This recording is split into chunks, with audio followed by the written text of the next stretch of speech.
Hello and welcome. If you have been following along on some of my previous videos on using Lorcana to support more like self-exploration and personal growth, I'm building on that in this video. I'm going to go through how you can integrate Lorcana with tarot and oracle cards.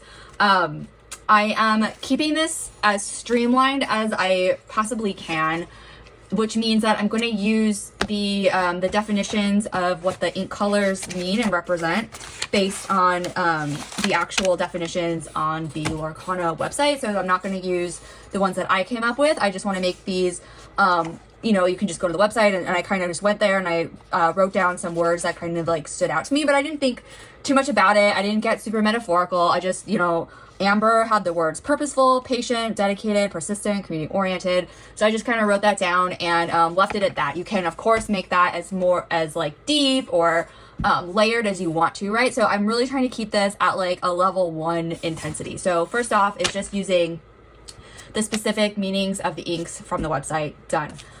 The next thing is I'm just going to talk about how to think about when we're working with a Lorcana card. I can kind of zoom in.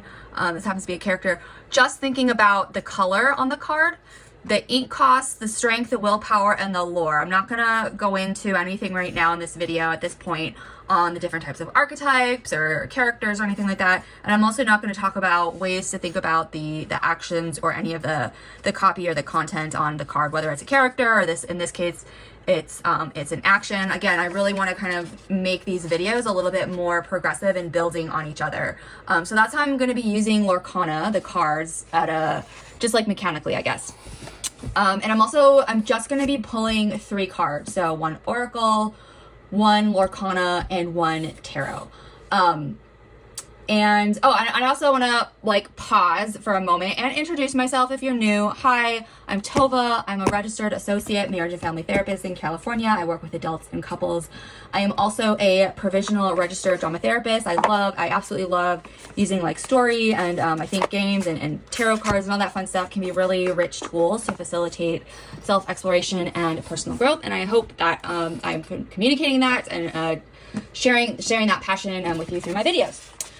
All right, so let's see. Okay, so like I said, we're going to be using, and of course there isn't one right way to do any of this. This is just a way that makes sense to me, and I want to share it. Hopefully it is helpful and useful for others as well. And while this isn't directly related to my card play practice, which I have lots of videos also available on my YouTube, it does draw from it in the sense that, one, I'm not using any of this predictively. It's really to kind of overall act as like a mirror for my own inner world. And with that said, I'm not using I'm not so concerned with traditional definitions of what a tarot card means. So if you're like, oh, 4 of Pentacles, what does that mean? Forget about it. It doesn't matter. Look at the imagery. And how I work with imagery is really part of my card play process and practice. With that said, because this whole world is kind of separate from card play, if you know all the meanings of the cards and that's your jam and you really want to kind of bring that in, you can, I guess. That's not what I do. That's not my focus. My focus is really on kind of this more intuitive responding to imagery, or with this oracle deck to the colors or even the word on it. Okay, so let's get into the actual process and practice. So how these 3 types of cards are going to work, it is, I don't want to say it's simple, but it's kind of streamlined. It's a process. So you can use any oracle deck that you have, any tarot, and I think my first video I talked about how I put together my Lorcana deck that I use for this, but you can just use whatever cards that you want. So basically we're going to pull up an oracle card first, and the oracle card sets the vibe or the tone or the energetic container that everything else is taking place in. So this process is really almost like a micro RPG. The oracle card is setting the world that everything else is taking place in. Thinking about the energy or the mood or the area, right? Because there's so many different types of oracle cards out there, but it's really kind of the big picture.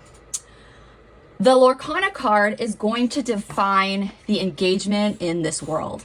And in the deck that I put together, there are different types, and even in Lorcana, there are different types of cards, right? There are action cards, there is a location, and there's items, and then of course there's characters. So I'm not going to go through like every single one in this video.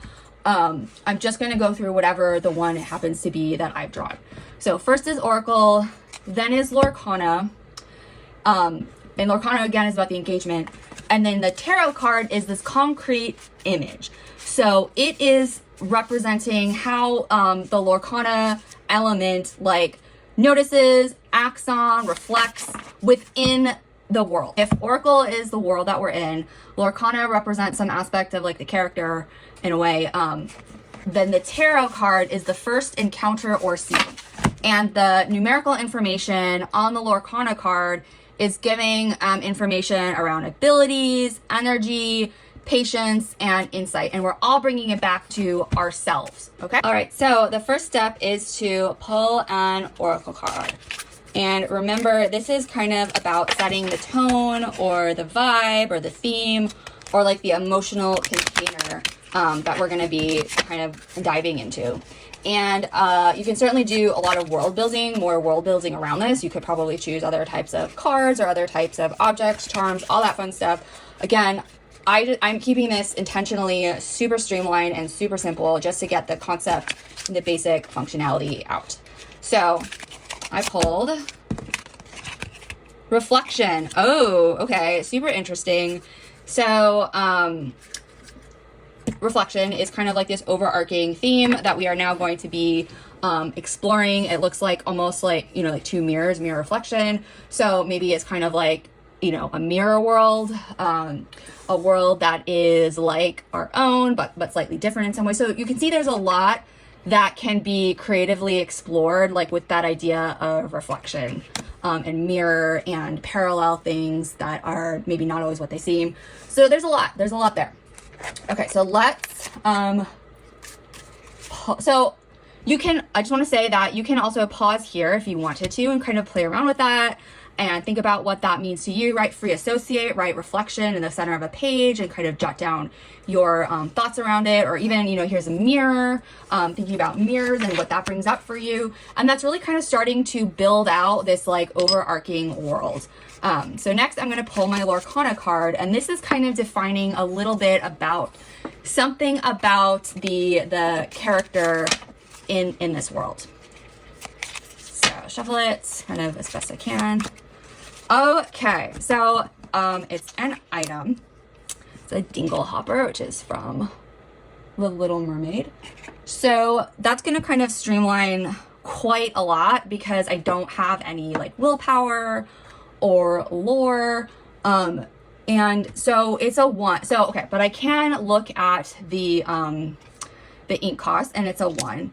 And if I just kind of go back to my handy dandy little reference of where I wrote down all the meanings of what the lore colors are, thinking about how amber is purposeful, patient, dedicated, persistent, and community oriented. So again, that's kind of now starting to meld with reflection. Pull a tarot card and kind of see a little bit about how this all comes together. So, okay. Oh, this is super cool. The Lovers, right? And there's like, oh my gosh, this is, you know, cards are so interesting because it's kind of funny how there's like this parallel almost of like, this is almost, it almost looks like a reflection, right? And it was just kind of like what I was saying about how it's like very similar but different. All right, so how these all work, right? So the overall like energy is one of reflection. We're in kind of a reflective space.